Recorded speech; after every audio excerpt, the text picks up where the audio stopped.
Hi everyone, good evening. Trust you're doing great today. All right, so kindly confirm if you can hear me in the comments. Kindly confirm if you can hear me.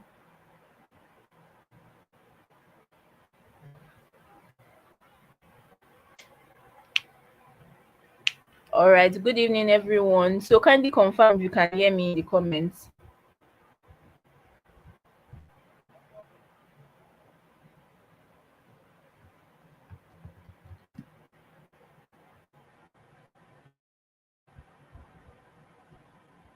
All right, so today's class is about SEO, and then we are going to start with how to find the right keywords.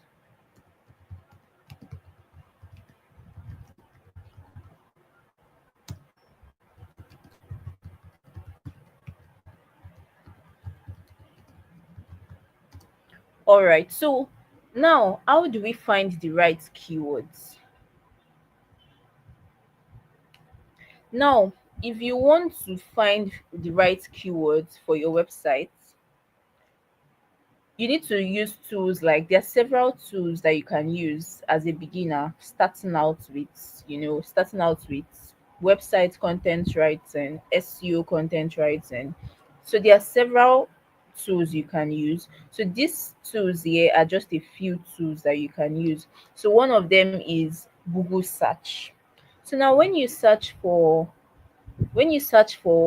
something on Google, just you searching for one or just you typing in like one or two keywords, you would see, all right, just you typing in like one or two keywords, you would have started seeing some suggestions. Okay, let's say for example, you're typing digital marketing course. When you're already typing digital marketing, you would have started seeing some suggestions like, okay, digital marketing course in Nigeria, digital marketing course. They can mention one company, all of that. You'd have started seeing suggestions. Now, all of those suggestions, you can copy them and add them to your list of keywords. All right, so another way of getting keywords, finding the right keywords to use for your content, for your website content, is Answer the Public. Yeah, Answer the Public is another platform. It's like a platform where you can find answers to several questions. So you can find several answers to your questions. So when you type for questions, a lot of questions, you would find answers. So from all of those answers, you can get keywords that you can use for your website content. So we have Yuba Suggest. Yuba Suggest is similar. It's similar to Google Keywords Planner. So in place of Yuba Suggest, you can use Yuba Suggest. You can also use Google Keywords Planner. Google Keywords Planner is also a free tool that you can use to search for keywords. So just input some of those keywords that you have thought of, some of those keywords that you have that you have seen that are related to maybe digital marketing, to whatever you want to write about. So you can search, put them into your Google Keywords Planner, and then put in the website. You can choose not to put in the website, and then you would find keywords. All right, so the next we're going to be talking about is, what should you consider when choosing keywords? So one of the things you should consider when choosing keywords is it relevant to your topic? Is it relevant to your topic? You know, when you are talking about digital marketing, or use digital marketing as an example, probably you want to write a content about digital marketing, and your content is now including, you're not targeting keywords like health. you know you now want to target keywords like, maybe because some of those keywords are have high search volume, and you are now trying to target them and just put them in your content. No, it's not going to work that way. It will be too obvious that um oh, you are trying to just stuff in keywords. And not just that, it's it won't put your content as a content that is rich, or it won't place you as an expert in your niche. So yeah, the keywords you find, because when you search for when you conduct keyword research using any of these tools that I mentioned, including Google Keywords Planner, you would definitely find some keywords that are um that are not related actually to what you are searching, what you want to write about. You would actually find some. I mean, you can just even see maybe some keywords that are like 2 or 3 letter words. You know, you would definitely find some keywords that are not related, but you have to use wisdom to draft out the keywords that you're going to be using. So it should be relevant to your topic. Don't just bring in any keyword and just put in. Yeah, the next thing you're going to be talking about is specific. It should not be too broad. If you want to write a content related to digital marketing, your main target, your main keywords that you'd be targeting should not be digital marketing, because digital marketing is broad. There's a whole lot in digital marketing. So you're not just going to be targeting digital marketing. You can target something like, just like the example that is here. You're not just going to be targeting, oh, fitness. Fitness is broad. There's a whole lot related to fitness, just like digital marketing. You know, you can say, okay, use beginner home workouts without equipment. You know, this is long tail keyword. It can be used instead of, oh, the big fitness keyword. So fitness can now be put in between your content, in the body of your content. Do you get? So in the headline of your content, you're not going to be putting so much broad keywords.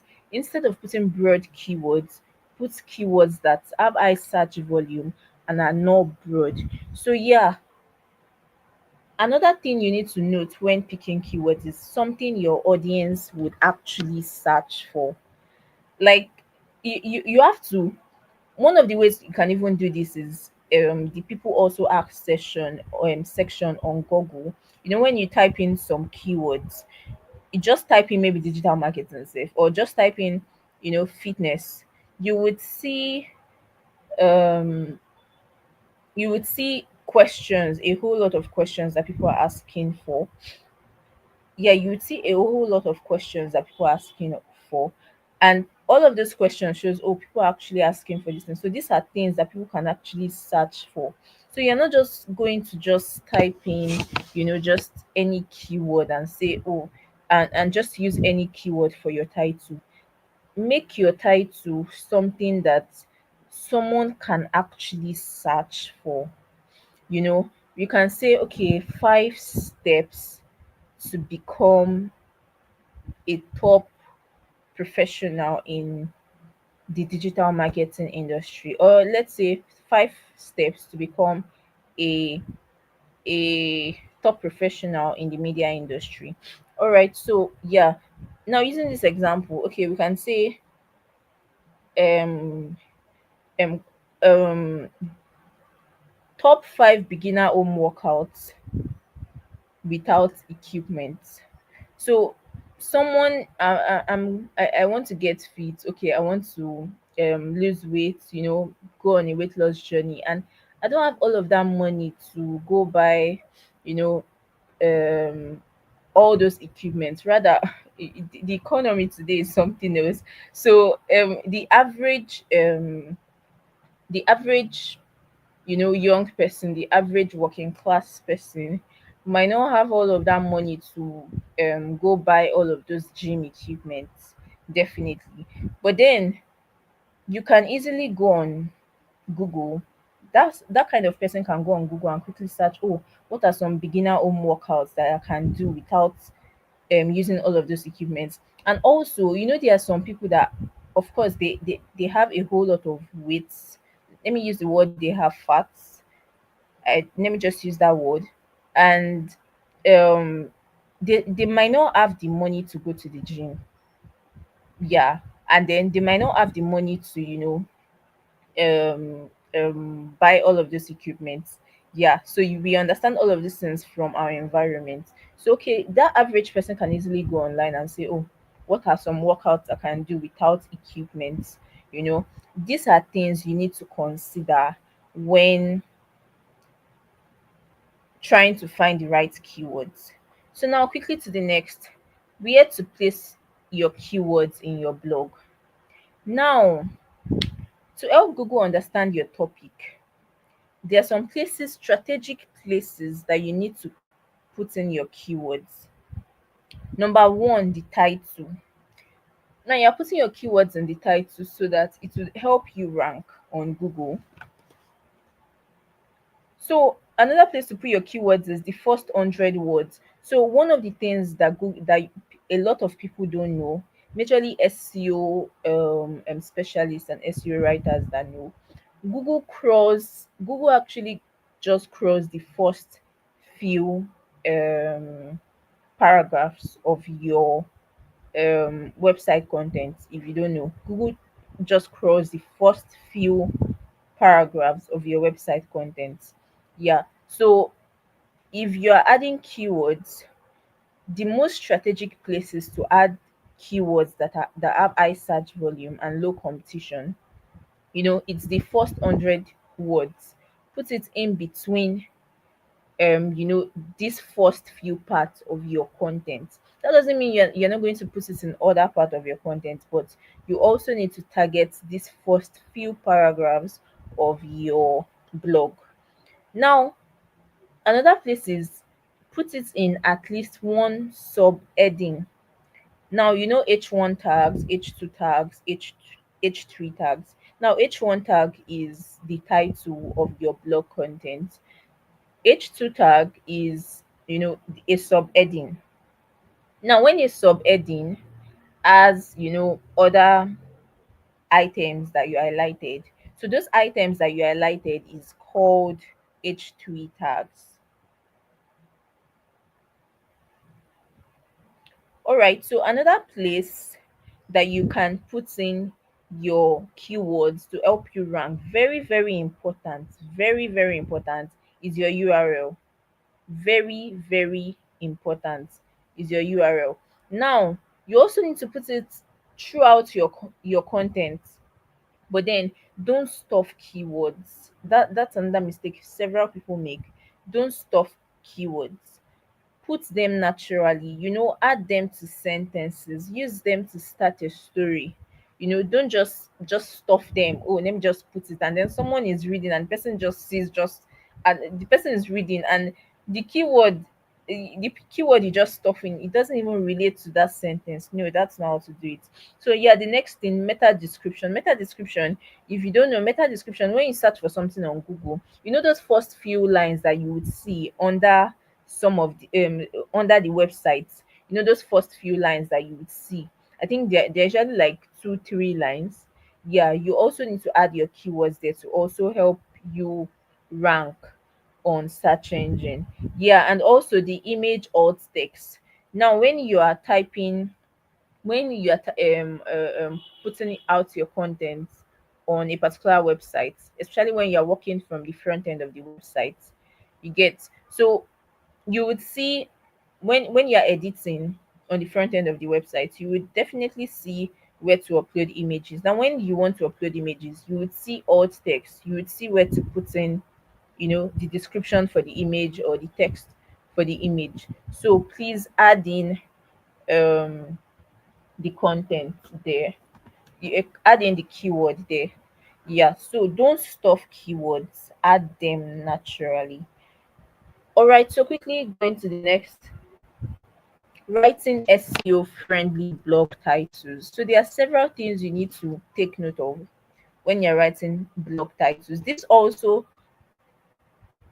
This does not just go with just writing website content, it also goes with writing news content. For those of you that are journalists, for those of you that probably write for newspapers, this would actually help you too. Yeah, so it's not just for the usual article writing. Yeah, so um one of the things you need to take note of, like I said earlier, blog title is also called H1, heading tag one. So one of the things you need to take note of is put the main keyword at the beginning.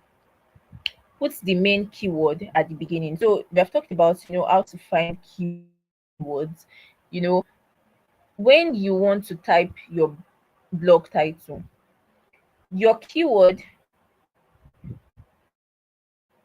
your keyword is a major stuff you are targeting. It's like one thing you want to rank for.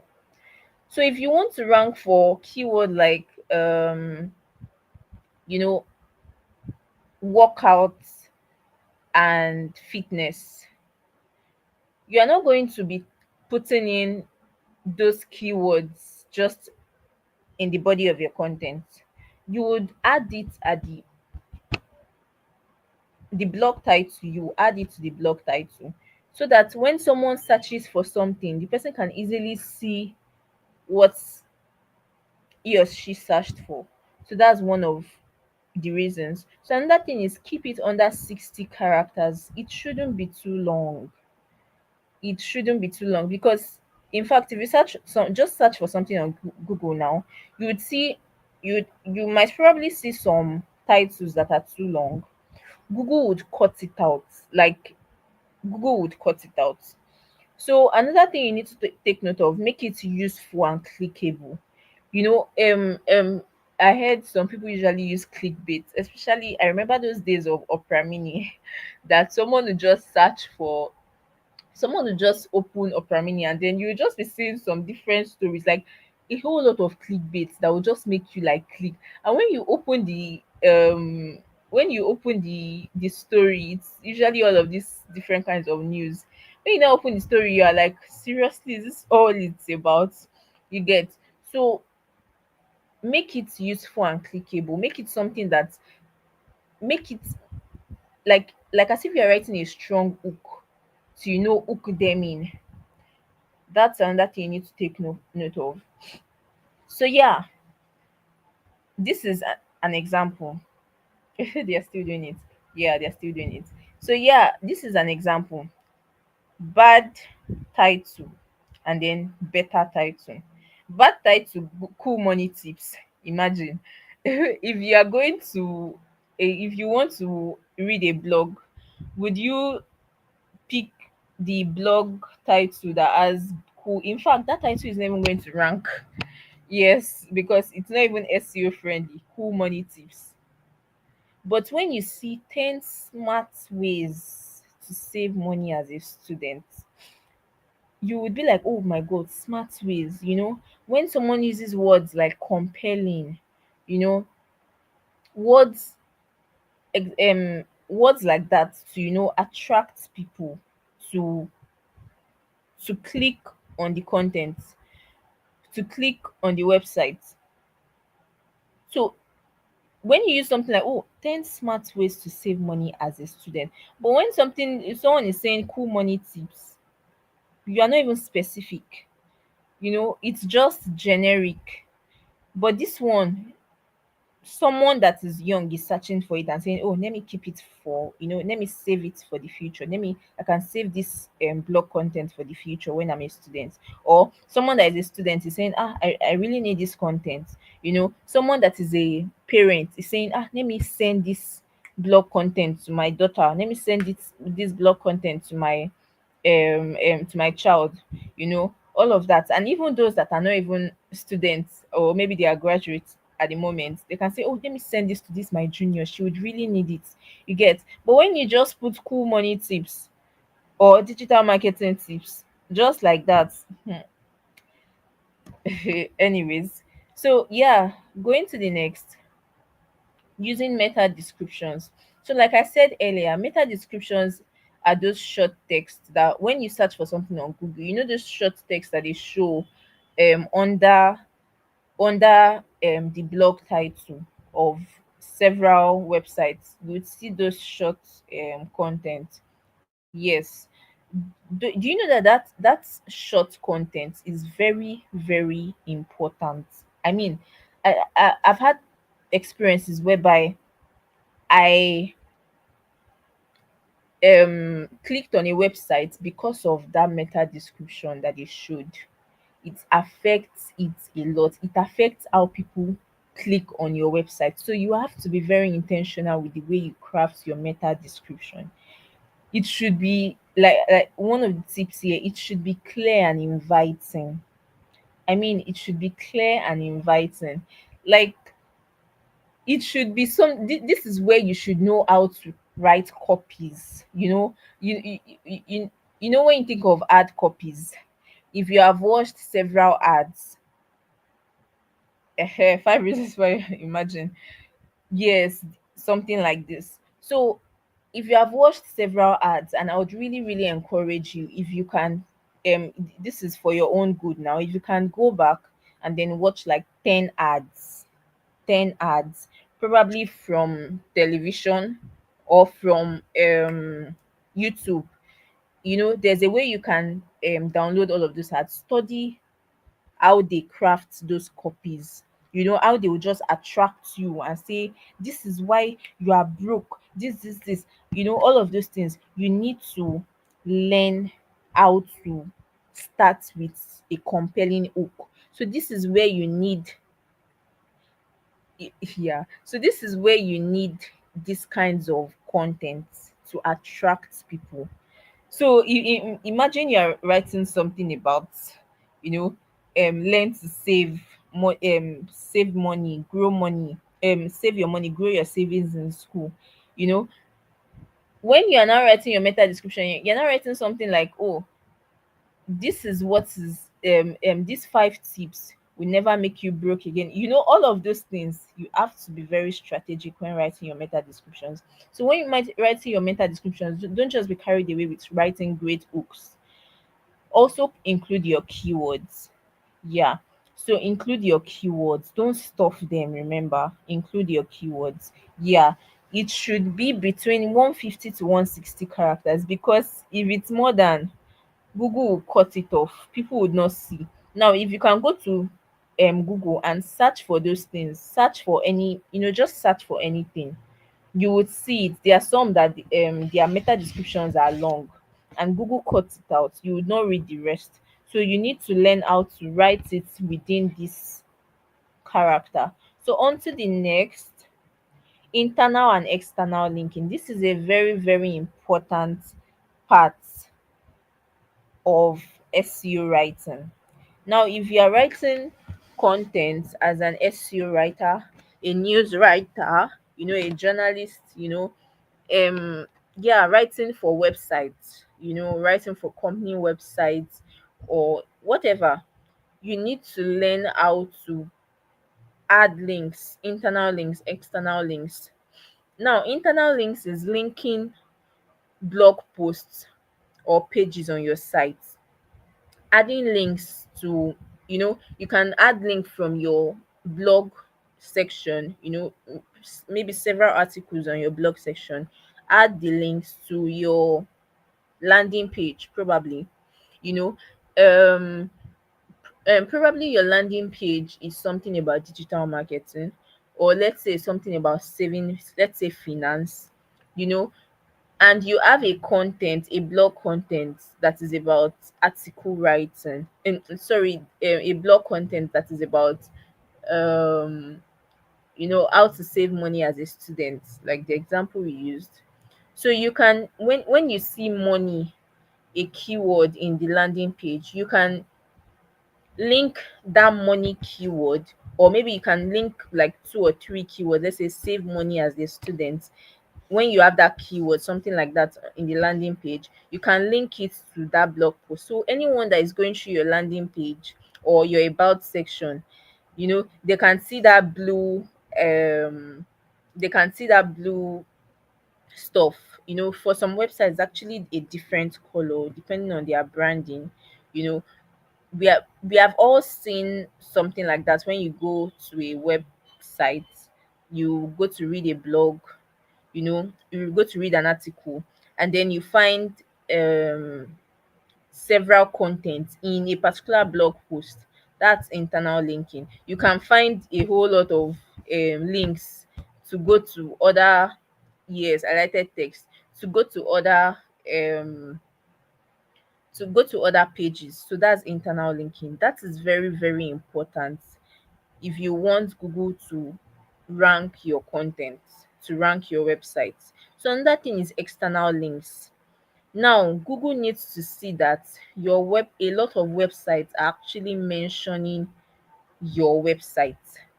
So let me use an example. I usually like to use this example for external linking.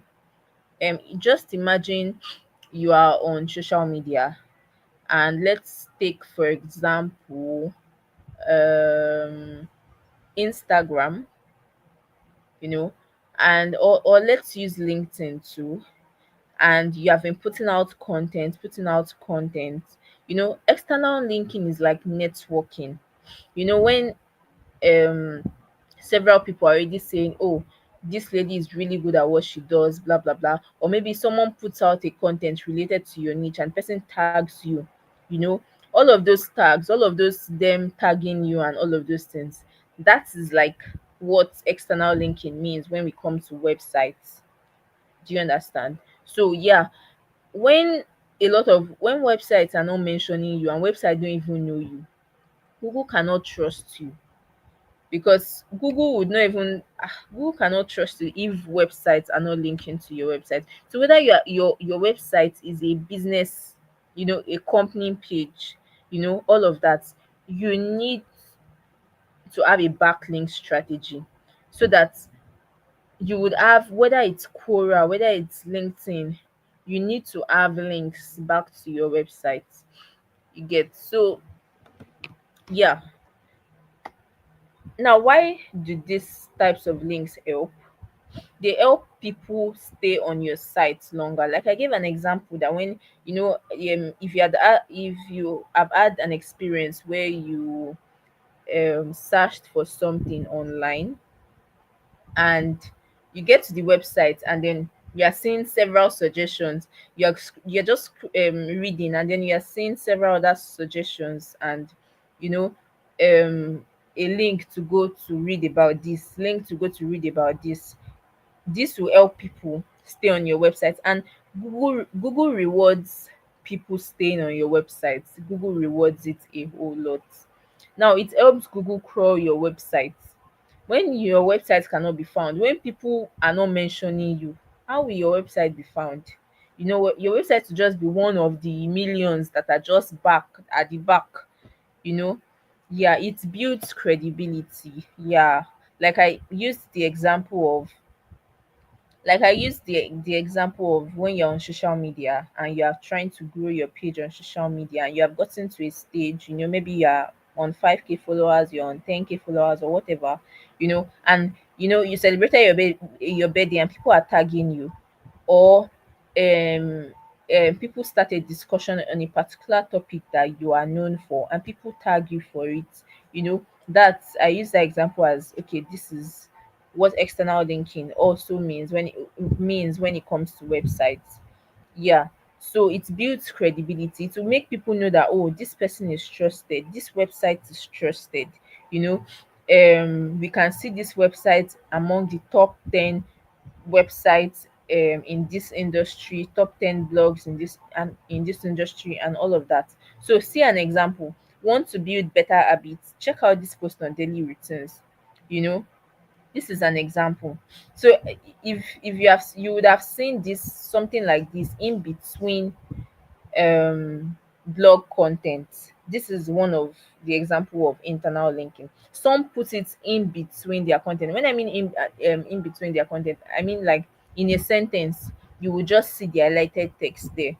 Yeah, so that's another example. So yeah, moving to the next, image SEO. Like I said earlier, when you are writing an article for a website, you're not just considering just the content, you should also consider image. you know you need to add your keywords. Like I said earlier, you need to add your keywords to your alt text. Have you searched for something on Google and then you go to the image, you click images, and you would see a whole lot of websites come up? If those images, if those websites did not add their keywords or optimize their images, add their keywords and description of the image, to those images on their website, it won't come up in Google search results. Do you get?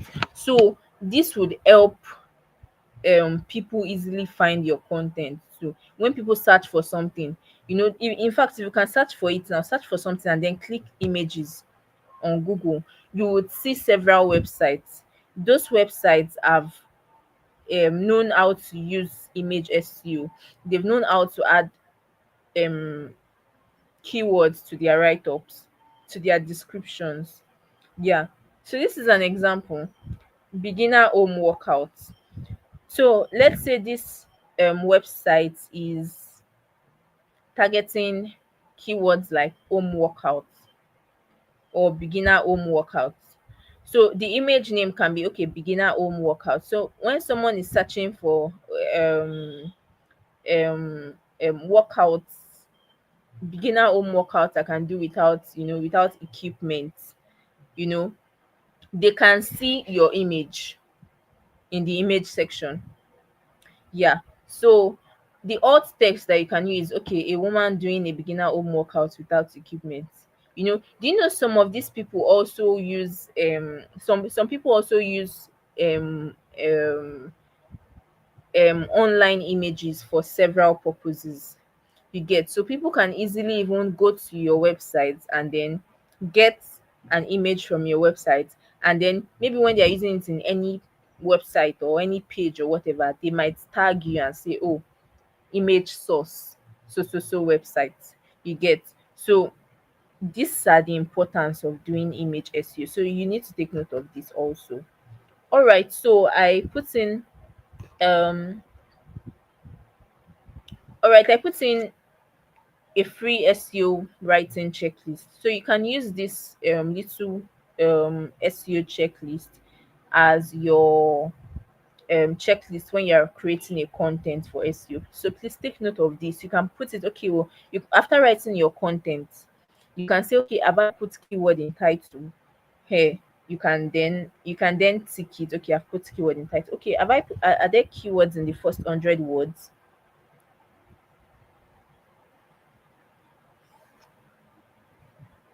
In the first 100 words, okay, I've now put it. Okay, let me put it now. Now the next is, okay, keyword in at least one subheading. Have I done that? All of these things, you can use this as your checklist. All right, so on to the next.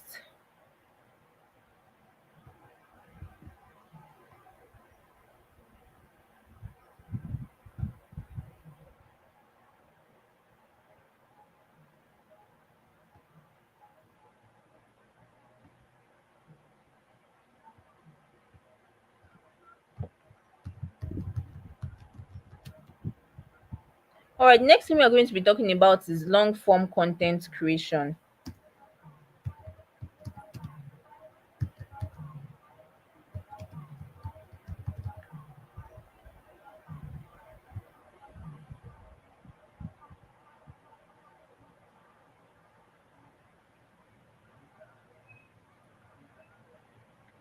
So we are going to be talking about, I'm waiting for the slide to be uploaded. Yeah, so we are going to be talking about long form content creation.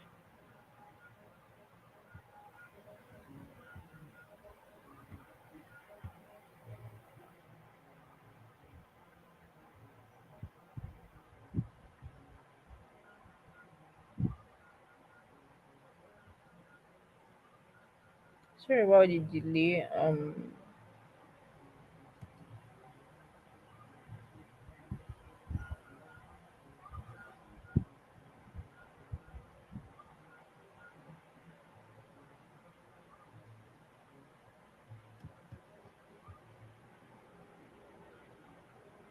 All right, so Next thing we are talking about is long form content creation. Now, long form content is any article or blog post that goes deep into details. Now, long form content usually find most of this in the health niche. Usually find most of this in the health niche because today you cannot be going to chat gpt to be it's not reliable to be to be searching for something, to search for something using chat gpt when it comes to health, medical stuffs and all of that. So long form content is usually, it's common in the health industry. A whole lot of other brands also, other industries also do long form content creation, and it's very important if you are writing blog posts for any website, you need to master it. Yeah, so examples of long form content creation are like ultimate guides, tutorials, tutorials like, oh, step by step guide to do this, step by step guide to do this. Yeah, case studies, this is usually for company pages where they put case studies maybe in their landing page, to serve as like testimonials or something. Oh, this was what we did, this was the problem, this was what we did, this was the solution, and all of that. Then in-depth how to posts, just like I mentioned, step by step guide to do this, how can I do this, how can I do that. Yeah, so it's the opposite of quick or surface level content. Yeah, I hope you understand what long form content is now. On to the next. Why long form content is powerful. Now, why is long form content powerful? Long form content ranks better. In fact, if you don't know, Google loves in-depth content. Like it shows that, oh, this website, oh, they really know what they are doing, they have authority, they have the experience, you know and oh, they have the experience, they have the authority. And one of the things that Google uses to rank your website is experience. Your website should show that this person, this website, this brand, they know their stuff, they know what they are doing. It's not just a website that brought in chat gpt content and just one scattered kind of content. Yeah, so it's not just,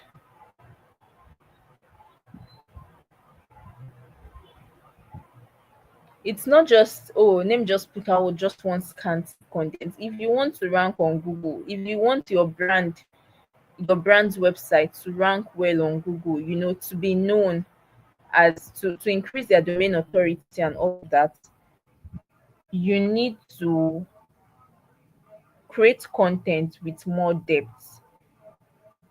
So yeah, it helps build authority and trust. Like I said, authority is like um authority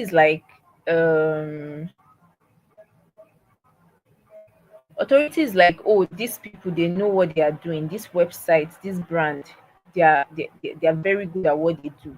That's authority. Yeah, so another thing is it also increases time spent on your site. And like I said earlier, Google rewards long time. Like when people spend time on your website, like Google rewards it a whole lot. So it increases the time spent on your website. And another thing is when people spend time on your website, it also increases your chances of it also increases your chances getting of being monetized. Yeah, it also increases your chances of being monetized. So I think a lot of people have forgotten websites, and a lot of people more um are more concerned now with social media, and that's very good. But people have forgotten that Google still pays people for blogs. Do you get? So one of the things that Google looks at when trying to be monetized, for ads and all of that, is the time people are spending on your website. Yeah, and today, newspaper organizations, a lot of them, they don't make money again from the usual paper newspaper, the newspapers that people read, or our parents used to read those days. So those newspapers are no longer selling. In fact, I think I saw a newspaper. I think that was on Monday or so. I can't even remember. I can't even buy newspaper. It gets, not because I don't want to buy, but because I can always find all of those stuff when I go to their website. When I go to Punch websites, I can find them. When I go to Sun newspapers website, I can find them. All of that. So this is one of the reasons. This is one of the ways these newspaper organizations earn money today, not through the how much newspaper they are selling. Is it 100 naira or 200 naira or so? Yeah. So can we also use video to load our keywords? Yeah, I would come to this. Please ask your questions when it's time for questions. I would answer them. Yeah. So my name is Joanna. Yeah, this is not Coach Love It. This is Joanna. All right, so it helps answer all your readers' questions. Now, when you put long form content, you put I'll show you example of long form content. When you put the title, you put the heading tag to, you put the you add examples, you make it more in depth. It helps answer all your questions. And as another way, one way you can help create more in-depth content, um instead of thinking of um content to write. How am I going to draft this long form content? Where is the idea? Which topics am I going to use? One way you can use is, go to Google, search for that your blog topic. This after you have picked your blog topic. Search for that your blog topic, and then you would see in people also ask section, you would see all those questions that people are searching for. You can copy all of those questions and use them as your H2 tags, your heading tag too. You can use all of those questions as your H2 tags. So what you are going to be doing is to make your content more in depth. You will be answering all of those questions in your content.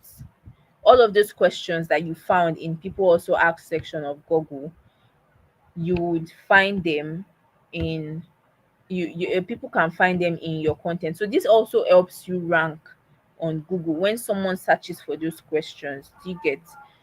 So yeah, this is another way. So now going to the next, when should you use long form content? Some people just want to use all right. So and some people just use long form content just anyhow. There are some content that if you write long long notes and give one in-depth content for them, nobody's going to read it, because not because they don't want to read it, but because they can easily find it somewhere else. But when you come to the health industry, that industry is one industry that they can find um you can find a whole lot of long form content. And that thing is, when you're writing a guide or tutorial, like I used an example of step by step guide to do this. Today I was doing something regarding SEO, and I had to go search for, okay, step by step guide to um um it was something related to broken links and all of that. I had to go search for step by step guide to do this, step by step guide to do that. So yeah, um another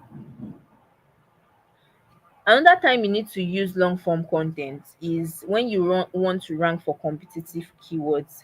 Like the example I just gave now, that you would go to Google and then search for that your topic, and then you would see similar questions, a lot of questions that people are asking for in on Google.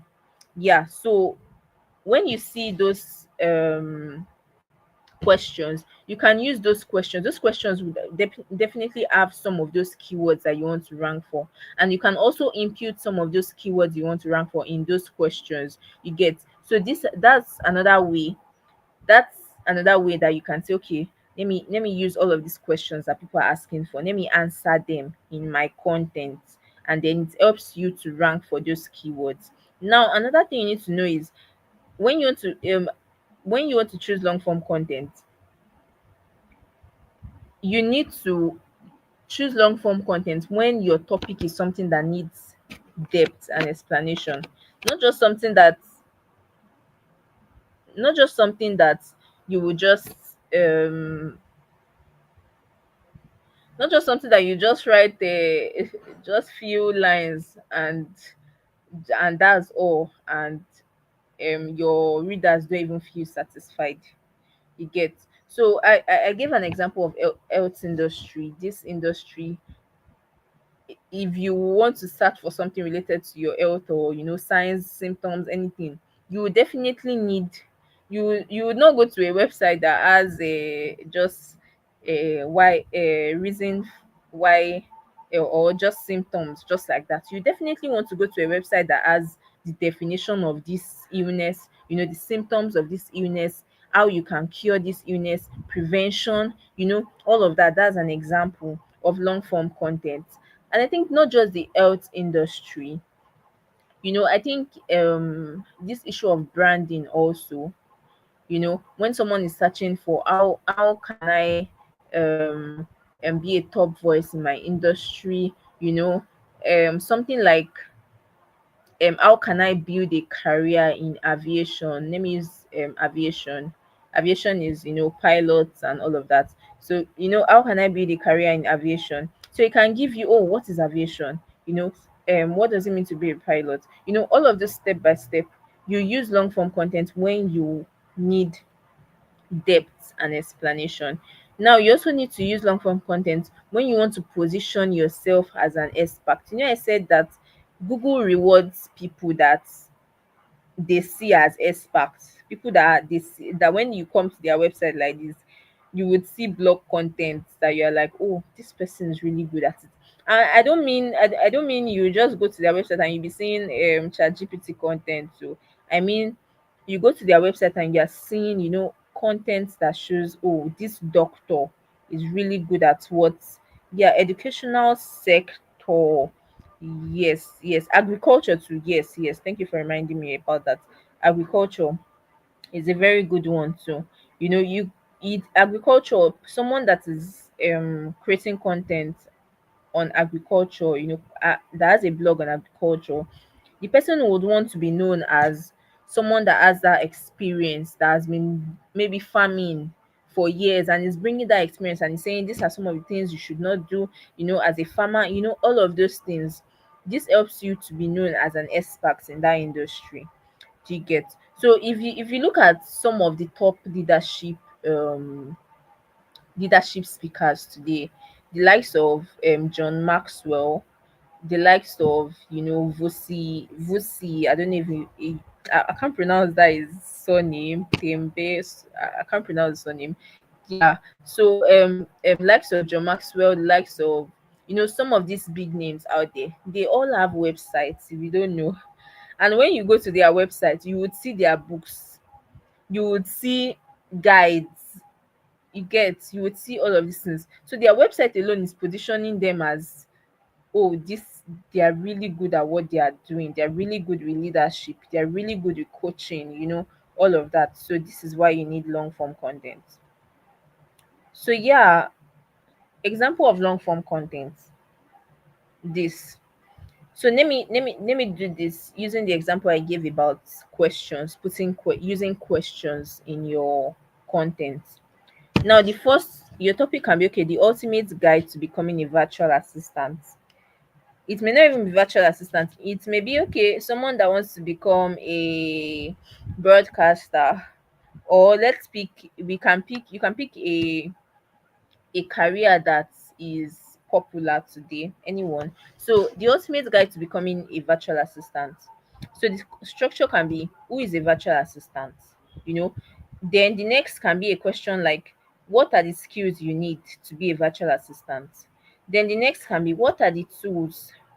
Which tools do you need to learn virtual assistance?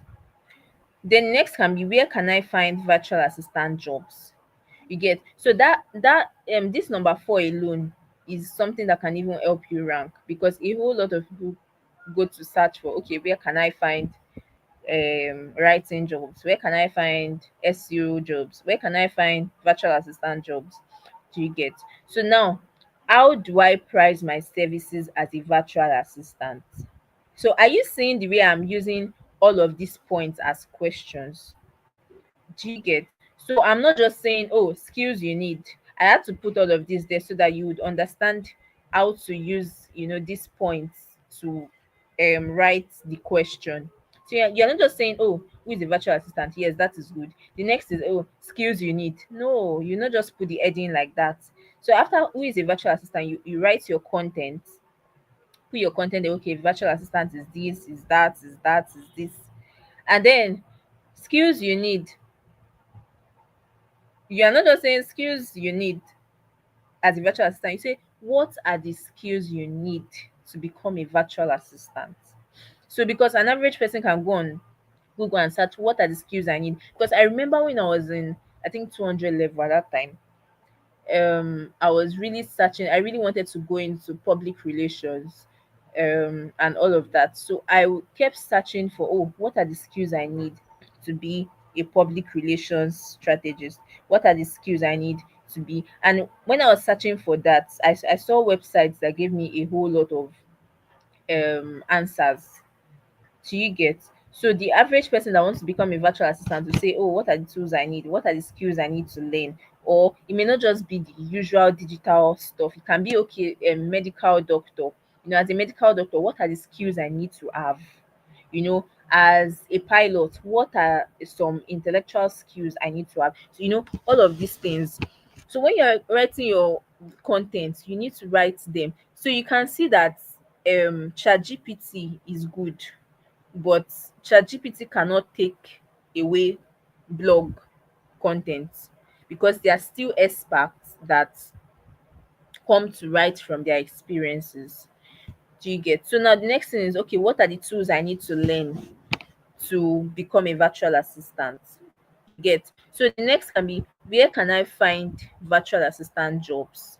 So you write your content, okay, you can find virtual assistant jobs in remote worker, you can find virtual assistant jobs in this website, whatever website. You can list like 10, whatever. Now the next is how to price your services. You're not just putting how to price your services, you're putting how can you price your services as a virtual assistant. You get? So you put all your content there. Then next is tips for getting clients. What are the tips to implement to get clients? You get? So next is common mistakes to avoid. Now, in fact, these common mistakes to avoid can be something that someone is searching for too on Google and saying, what are some common mistakes I need to avoid um as a beginner in virtual assistance? Let's come to someone like you are learning copywriting, and you're learning SEO content writing, or you're learning whatever writing, and you want to say, you would have had times that you would go to Google and say, oh, what are some mistakes I should avoid when starting out with copywriting? So as an SEO content writer, you need to take note of all of these things, so that you are not just writing into the void and nobody is reading your content, nobody is visiting your website, nobody is visiting your brand's website or the brand you are working with, and you are just writing content. No, you need to take note of all of these things. Now, you need to add your CTA. What is the next thing they should do? That's your CTA. What is the next thing they should do? Now, you need to know how to use CTA very well, because this is like a place where you can get leads and sell your brand as a as a website, as a writer for a brand's website, for a company's website. After you have given them all the juicy stuff, this is how you can do this, and they've been glued on your website, then at the end you cannot put, oh, this is why we have so so so brand. This is why our brand is here to help you in this journey. Sign up for this, sign up for that, or learn more here. Or we have this course that can teach you this. So this is where you sell yourself. You need to know how to use CTA very well. This is where you sell yourself. This is where you sell your brand. So you're not just writing content just write and just educate people, but you also want to convert. You also want your content to convert. All right, so I hope we understand that.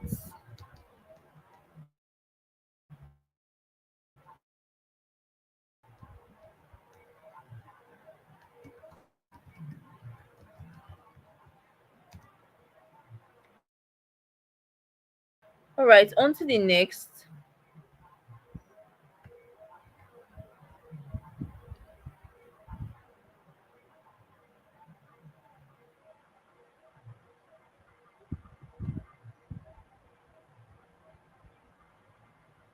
All right, so tips to keep your long form content interesting. Sorry about that. All right, so tips to keep your long form content interesting. Long form content is already long. Today, people don't have all of the retention is low if you don't know. Even for social media content, I can't count the last time I really sat down like to read a social media content, word for word. I just glanced through, you get what I want to learn from the content and all of that. So now, today is the age of social media where people just go from one website to they don't have the time again to there's so much on social media. There's video, there's IG, there's Instagram, that can keep you busy. So you need to know how to keep your long form content interesting.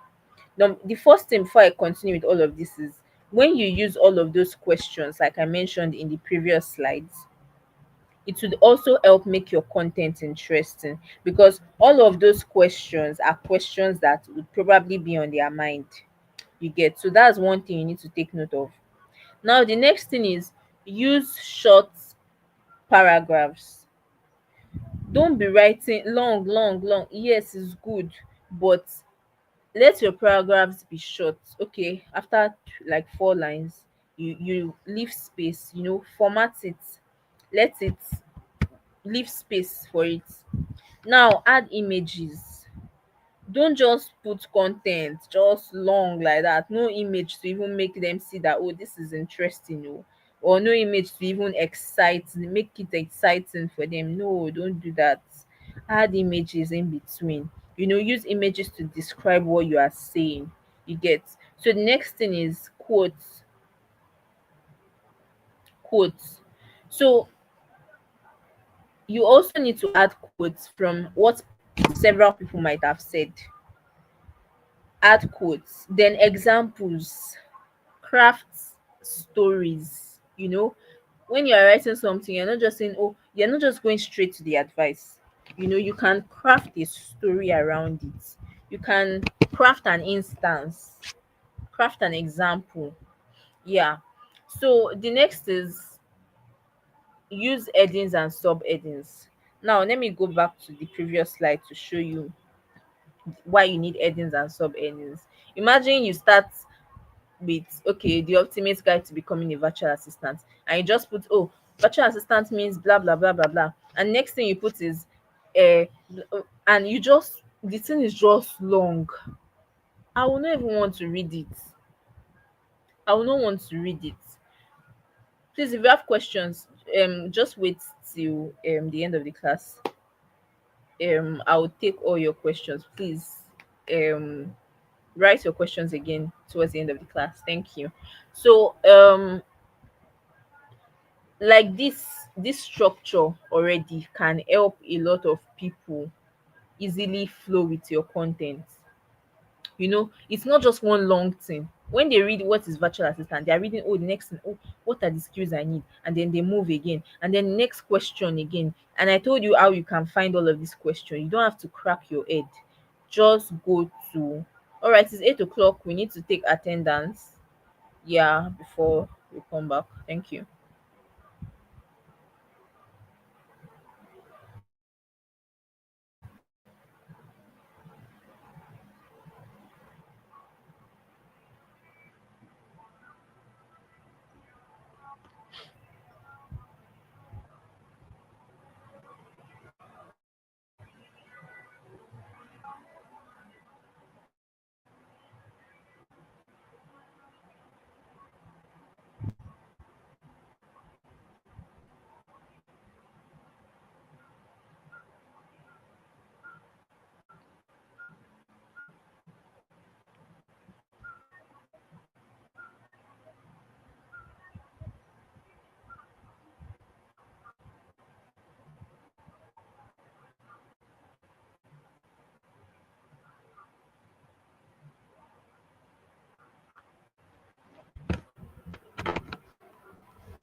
All right, welcome back, everyone.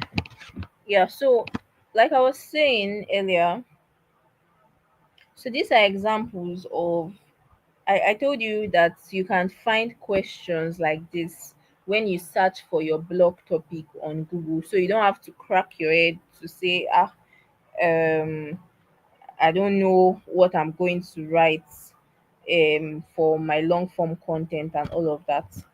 So yeah, on to the next. So some another tip is visuals make long content feel lighter to read, lighter and easier to read. You get. So another tip is add bullet points, add tips boxes. Don't just put just content just like that. Put put them in list. Number one this, number two this, number three that. Bullet points, charts like facts about something. You get. So long form content shouldn't be long, it should be valuable. It should not just be long, it should be valuable. Please inform your colleagues that we're back to class. All right, so it should not just be long, it should be valuable. It should be something that they should read and say, finally, I got all the answers to my questions. You get. So, another thing is tell stories, tell personal stories, tell personal stories in your content.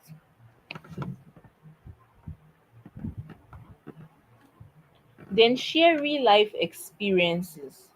When you are trying to explain a particular point, don't just go to the advice just like that. Don't just go to the advice just like that. Tell stories. Give an instance, like I said earlier. You know, um, give an instance. Tell a real life experience that happened, and then relate it to what you are saying. Also, all of these are spices to make your content interesting. So these are things you need to know as a content writer. Don't just write content and just put advice for people just like that. Add stories, and add stories, add statistics also, then add links to helpful resources. Add links to helpful resources. All right, so another thing, conclusion, that's your CTA, that's your call to action. Like I said earlier, your call to action should summarize key points, just like one sentence summary or two sentence summary. Then encourage the reader, oh, you can still join the virtual assistant class, you can still become a virtual assistant with these skills, whatever. And then tell them what to do next. This is where you sell yourself.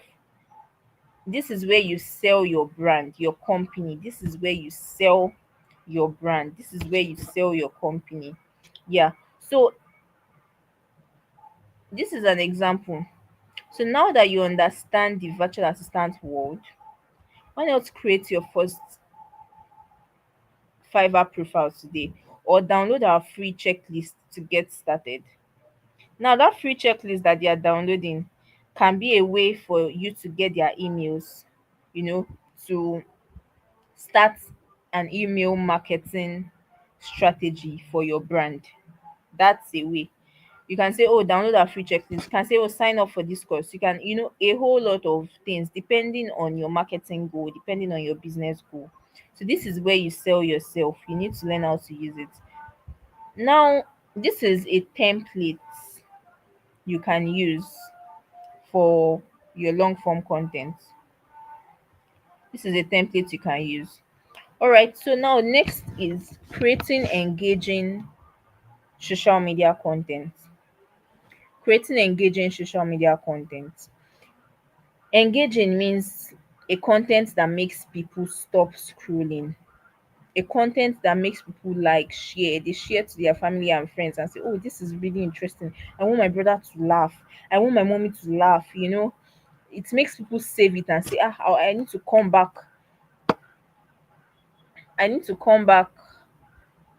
This is the template again. The slides will be sent to you after the class. All right, so an engaging social media content is the one that would make people say, oh, let me share to my cousin so that it will make her laugh. Let me share to my mom so that it will make her laugh. This is so interesting, or this is so educative. I need to share to my sister. This would really help her. It would make people save. It would make people save. Sorry, okay, let me show you the template again. However, the slides will be sent to you. All right, so like all we said, make it specific. Your title should be specific and helpful to people. It should be something that people want to learn. You know, your introduction starts with the hook. Like I said, Google crawls um the first few paragraphs um of your blog content. So you need to start with something that will make them say, oh wow, I'm in the right place. you know then continue in the introduction, continue with, oh, in this article, you would learn about this, you learn about this, you're in the right place, you would learn about this and all of that. Then table of content, it's important so that they can easily navigate their way. All right, so section 1, that's like the first heading tag. When this slide is sent to you, I also gave another template previously. Yeah, this template, you can also use this template. So this other template is just to explain some of the things that you should put in your content. So you see, explain in details, use examples. The next subheading, more tips, add visuals. This next subheadings, you can add quotes, you can add facts. The next subheading, mistakes, common questions, then CTA. So you can also use these templates that I gave earlier about virtual assistants. Yeah, you can also use this template. Yeah, so please, the slides will be sent tomorrow. I'm feeling the slides should be sent tomorrow. Yeah. All right, so going forward, engaging social media content. So, like I was saying, engaging social media content is one that makes people stop scrolling, one that makes people, share, save, like, and comment, you know, to feel something, whether it's emotion, oh, this really touched them, or it's, oh, this is really valuable. I really learned a lot from this. Yeah. So, engaging social media content is not just about looking nice, it's about making people care and act. So before you start saying, oh, I want to create social media content and all of that, you need to ask yourself, who do I want to talk to? Who am I? If you are talking to everybody, they usually say if you are talking to everybody, you are talking to nobody. This is one of the reasons why people start content creation or content writing, and for years they are not growing.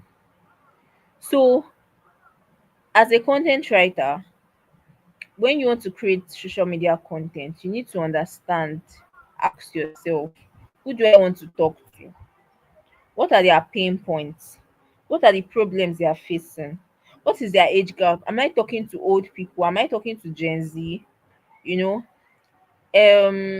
what are their interests? Now, what do they care about? What do they want to hear? You need to know the audience you are talking to. Your audience can be mass communication students, just mass communication students. Oh, and you just maybe you found a particular problem that is common to mass comm students, and you start talking about it. Your audience can just be people that want to travel out of the country, and then okay, you found a problem and you want to start talking about it. Everybody doesn't have to be your audience. Your audience can be immigrants, people that are living in another man's country. Nigerians that are not in Nigeria, the Nigerians that live in UK, Nigerians that live in US, and all of those other countries that live in Ghana, you know, your audience can be immigrants. You get. So now you need to also ask yourself, what would help or entertain them? What kind of content would help immigrants? Let's say your audience is immigrants. What kind of content would help immigrants? What kind of content would help mass communication students? So those are the things you need to take note of. All right, so what types of content work well? So this is more like a bonus kind of class. So if you want to start out with social media content, these are some of the questions that actually work. Some of the contents that actually work well on um, social media. Number one is tips: how to do this, how to do this, how to do that, how to post, guiding people. It works well and it goes far. Stories, someone is coming every day. All of these influencers on TikTok. I know of an influencer on TikTok that all she does, lifestyle influencers, all she does is just come, talk about how her day went, just come, talk about what happened yesterday and all of that. And some they come, so in fact, I will not be surprised if some of you here, you do create content like that, behind the scenes content, a day in my life as a whatever whatever, all of this kind of content. Yeah, they do well on social media. So relatable quotes or memes. And this is not just for your personal page. If you are working for a brand and you want to create good content for that brand, you need to take note of this kind of content.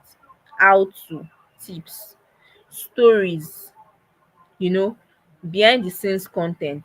Oh, our staff, a day in the life of a staff in so so company, behind the scenes content, relatable quotes and memes. You are not just going to be serious from Monday to Friday. You are serious. Your content is serious from Monday to Saturday. No, you know, you should also add a little bit of meme. You should also add a little bit of something that would make people at least smile once in a while. That doesn't mean you have to do it every time. No, it can spoil your brand. It can spoil your brand perception. So it's something you can do, okay, once in 2 weeks, once in a while. Just put out something, put out a meme. Yeah. So carousels and infographics. Carousels can be storytelling, can be tips, can be whatever. Carousels are majorly popular on Instagram. I'm sure you know what carousels are.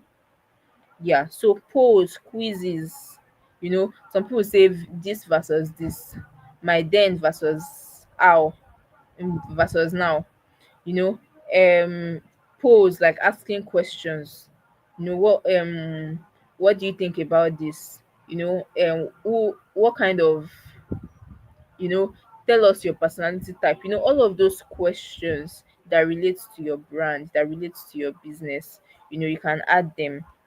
Before and after transformation. Now, let me come to brands. We can say, oh, before, let's say something like our office in 2012. Now our office in 2025, 10 years after, 13 years after, if I'm not wrong. Yeah. Okay, our office in um 2017, now our office in 2025. All of this before and after transformation.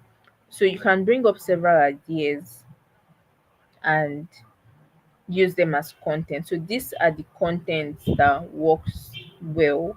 And also motivational content also work well. I know that works well, very well on LinkedIn. Yeah, that works well on LinkedIn. But when you are always putting out motivation, motivation, motivation, well, motivational content always work well.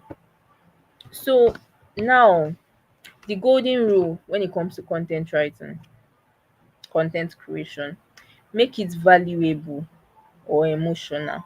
It's either it's valuable or it's either making them um emotional. When I mean emotional, it's not just someone that is sober. It's bringing out some sort of emotions in them, like, oh, they laugh, they smile, you know, they feel like, oh my god, oh, this is nice, you know, that makes them release some sort of emotion. So the next is, so every post should either give value. It should, when you are drafting your content calendar as a content writer, copywriter, these are two things you need to take note of. Is this post going to teach my audience? Is it going to inform them about this? Is it going to inspire them about this? You know, is my content, going to stir emotions? Like, is it going to be funny? Is it going to be touching? Like, this is so touching. You know, this touching can happen for these people that I don't know if you're familiar with Facebook. There are certain people that they just come to write stories, and they would keep giving you suspense. Like, they can put a title, they write chapter 1 today and they will say chapter 2 the next week. you know some of those stories can be touching, then shocking. You get, like, oh, this is how this person made 10 million naira in one week, and this is how you can do it. And someone's like, I need to run to take that course. You get, or for your brand, you can think of something shocking and then bring it in as an instance, and then um talk about it. And people are like, oh my god, so this can happen, then let me sign up for this course. This can happen, then let me buy their product. Let me buy their service. Oh, this social media agency helped this person achieve this result, 10 million views in 1 month. Oh my god, I need to patronize this agency. As a content writer, you need to learn all of these things. It should be relatable. You should not be publishing content for Nigerians and your content is not even relatable to Nigerians, and you're just coming to just speak one long grammar, and you know it's not relatable to Nigerians. It should be relatable to Nigerians. When you're creating content for Nigerians, you should put in some stuff related to the Nigerian community. Yeah. All right. So this is an example, a valuable post. 3 apps that helped me save 20K a month as a student. Now you can identify this post now is shocking. Like, app that can help you make 20K a month. It may not just be 20K a month. It can be, okay, app that can help you make 100K a month. You know, this content now is teaching. It's coming to say, oh, this is the app, this is teaching. Now going to the emotional post. POV, you finally get your first freelance client after months of applying. Now, which emotion will this show? It will be like, oh, this is like, it can be touching, like, oh, all of that. So your post should evoke any of these emotions, and it should also, give value. All right, so writing captions that hook. Writing captions that hook. Now, the first line is what determines whether people will even stop by. Let me use that word, because the social media is like a village, it's like a street. So people are walking on the streets of social media, and your hook will determine whether they will stop by your house, which is your page, which is your content. So your hook should grab attention. Now, when writing your hook, you either start with question, or you start with a relatable statement, or you start with something with a strong emotion. So you can see all of the examples here. Struggling to go on Instagram. So someone that is struggling to go on Instagram will quickly stop and say, I'm struggling to go on Instagram. Oh, let me stay here. You know. Now the next is, let's be real. Nobody likes being ghosted by clients. Someone that has been ghosted by clients will definitely stop and say, ah, this is my case, you know. And then emotions. I nearly gave up on freelancing until this happened. Someone that gave up on freelancing and has been trying. There are so many people on these boats that um freelancing is some freelancing has not really been working for them and all of that. And then they see someone that said, ah, I nearly gave up on freelancing until this happened. Ah, okay, let me quickly stop by this content. Then all your contents should always, whether you're writing copy for ads, whether you're writing blog content, or whether you're writing social media content, all types of your content must have a call to action. You shouldn't just don't just write content and you don't even direct your audience anywhere. It doesn't have to be all about sales. You don't it doesn't have to be all about buy my book, or it can be something else. Learn more from here. It can be something else. All right, so tell stories.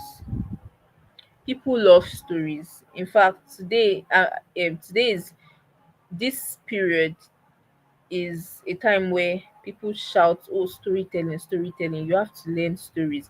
If you want to succeed in the media space today, you need to learn how to tell stories.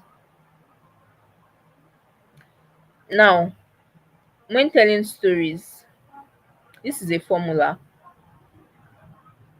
Now, when I mean tell stories, people say, okay, use real life experiences, your experience. People usually say that.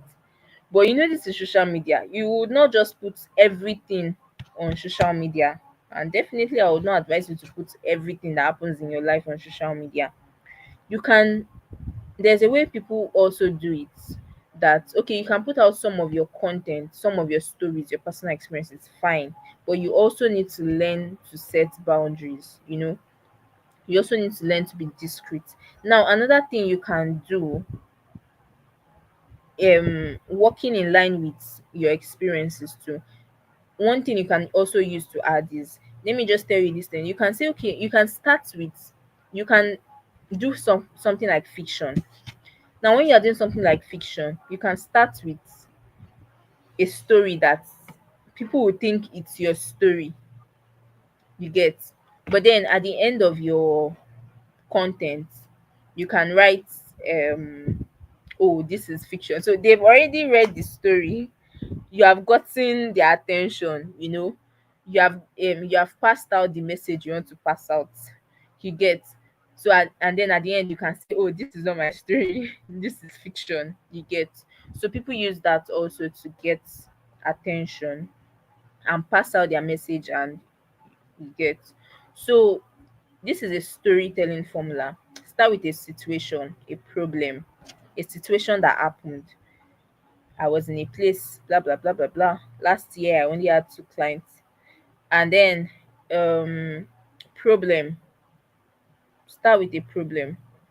Now the problem in this example is, last year I only had two clients.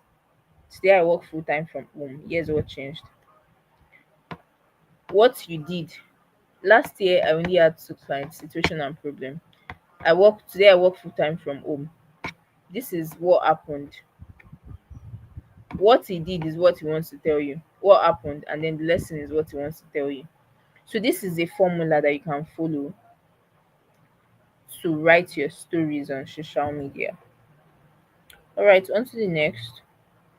Use trends wisely. When writing content for social media, it's not every trend you jump on as a brand.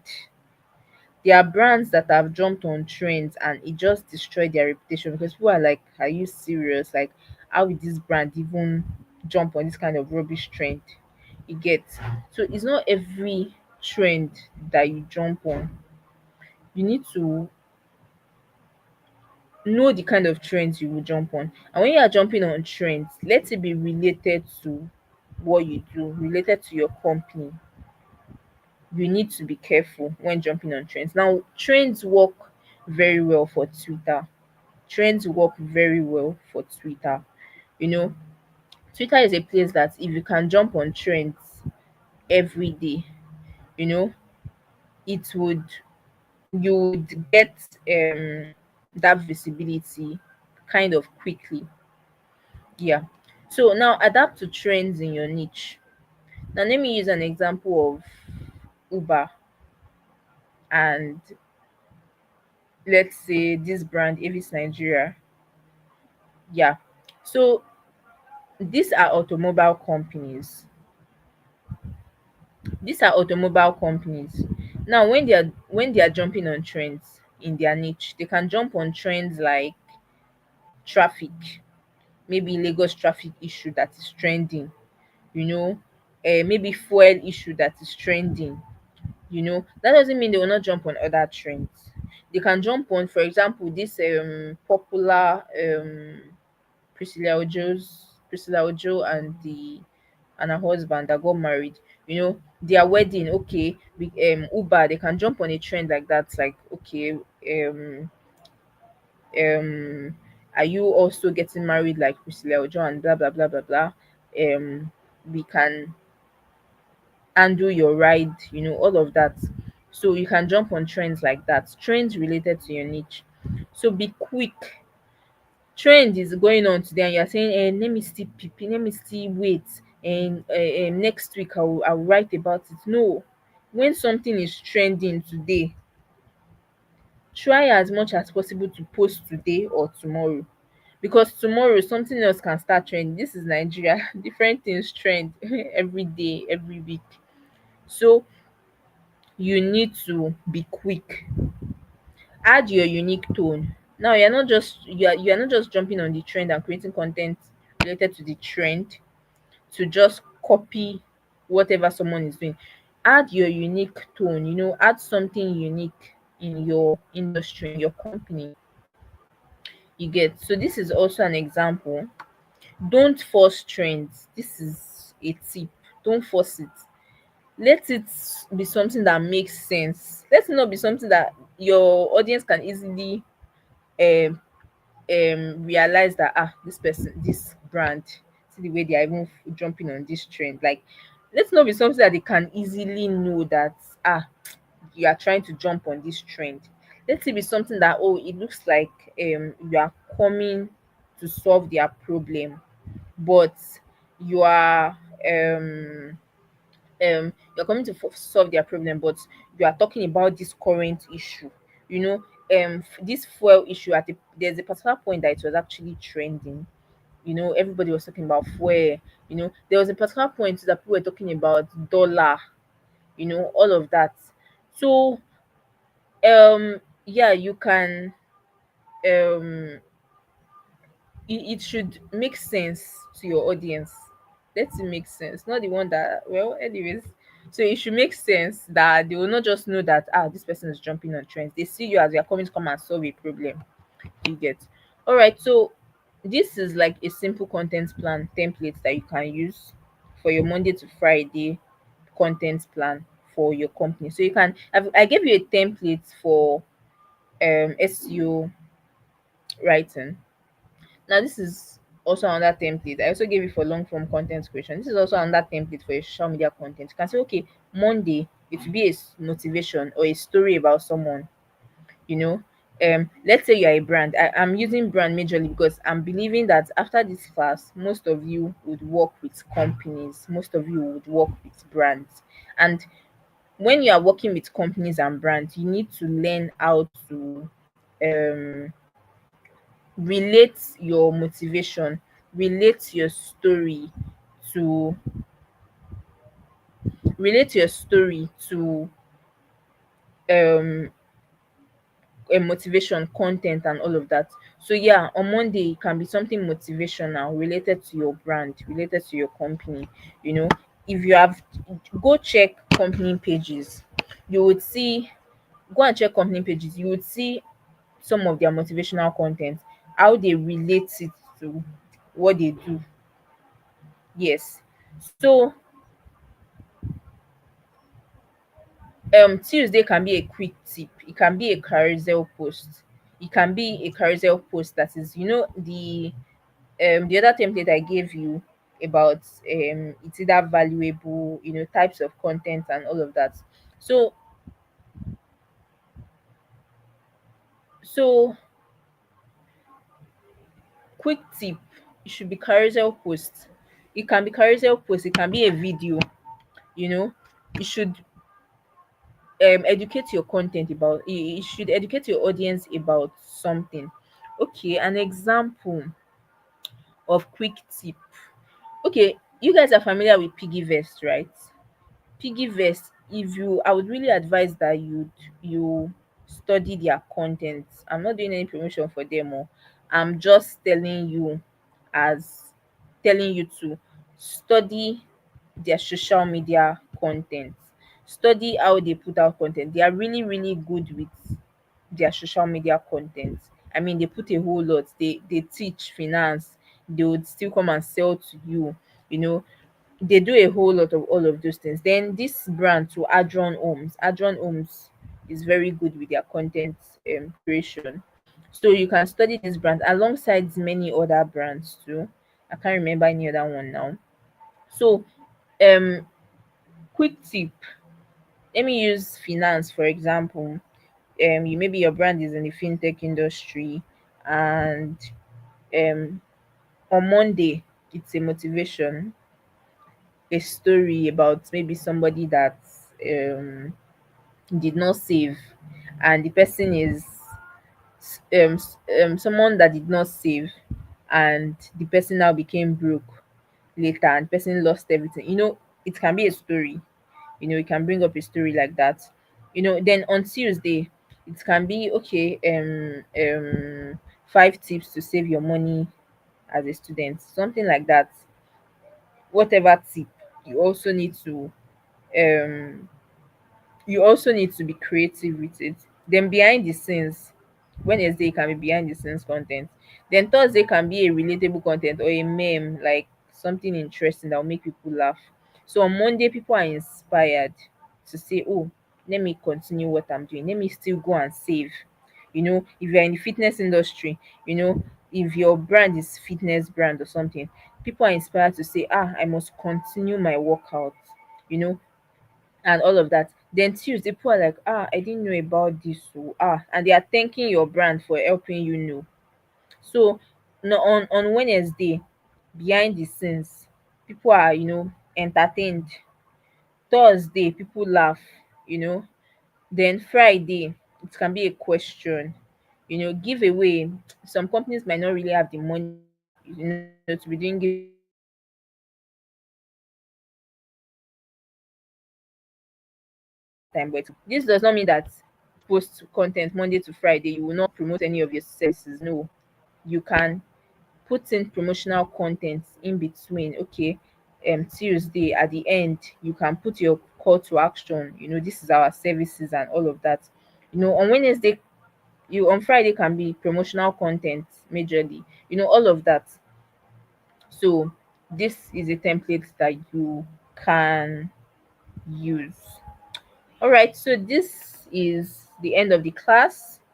So in the next 10 minutes, if you have a question, let me know. If you have a question, next 10 minutes.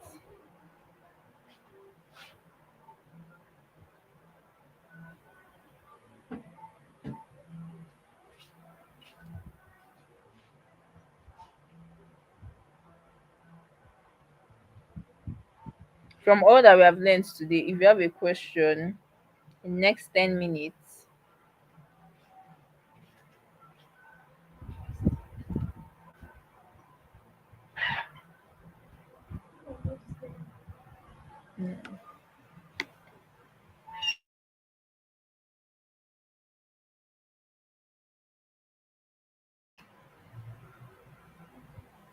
Those of you that were asking me questions at the beginning, how do we generate CTA links?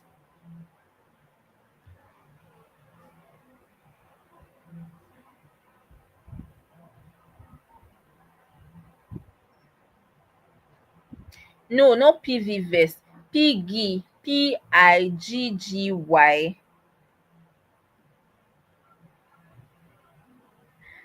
Piggvest.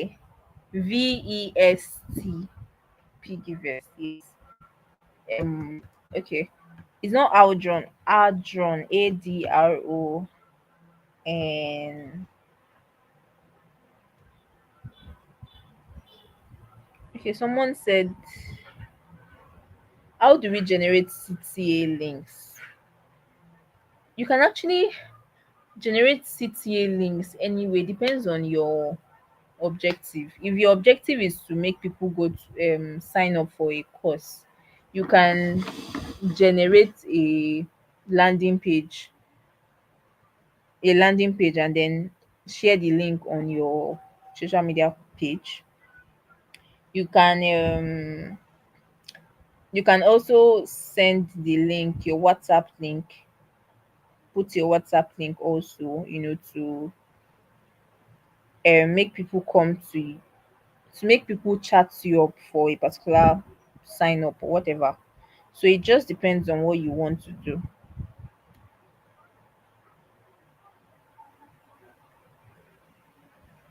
Okay.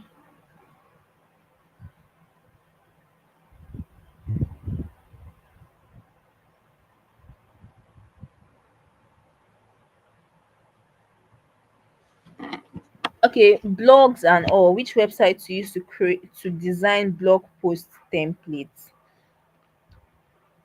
People usually use you don't actually need to design, because if you are writing any blog post, you can use Docs to write your content and send to whoever is going to upload it.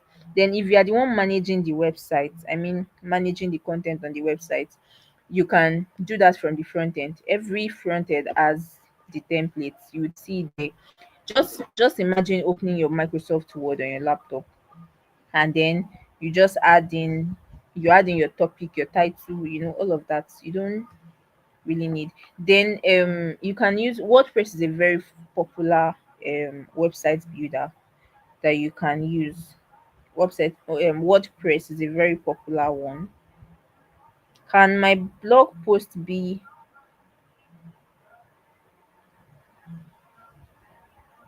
Is it compulsory to link all your websites? Now, how many websites? Are you talking about websites or pages?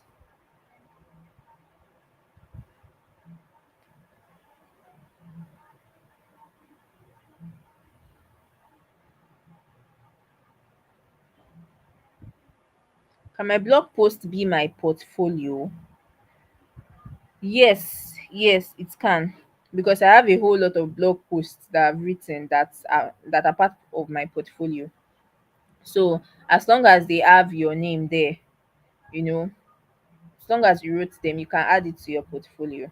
Yes. How do we add those links in a post? Ah, this Okay, how do we add those links in a post? So you copy those links, go to maybe Microsoft Word or Google Docs, and then highlight the text you want the link to show. You want to put in those links, put in the link, and then highlight it, right click, you would see edit link or whatever, and then you would be able to edit the link and then put the name you want there. So you can always copy all the content on Google Docs and then paste it on your website. Then you can also check on YouTube too. If you are writing content from WordPress, you can also check on Google too.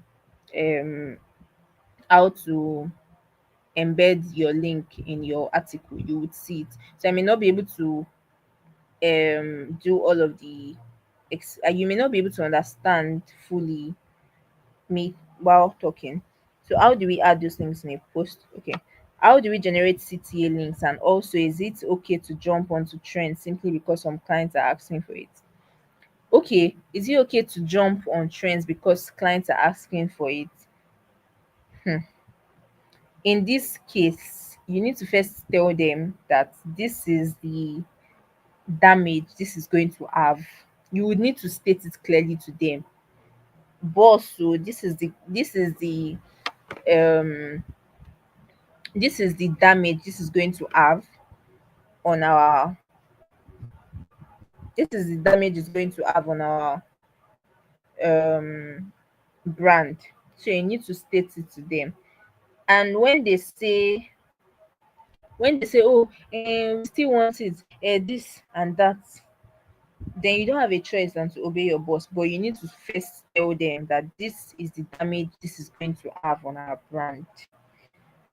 So yeah, how do we generate CTA links? And also, so how do you generate CTA links? It depends on what you are generating CTA links for. There's learn more. Learn more, you can just embed the link of your maybe website or whatever where you want them to learn more from. Embed it into your ad, embed it into your website content or social media content. Yeah, you can just embed it or add it in the comments. You can just add it like that. Yeah. How can our blog post begin to show? How can it begin to show on Google? Now it takes a whole lot of things. And what we talked about today when it comes to your content is very, very important. Now there's a whole lot that goes into having your content rank on Google.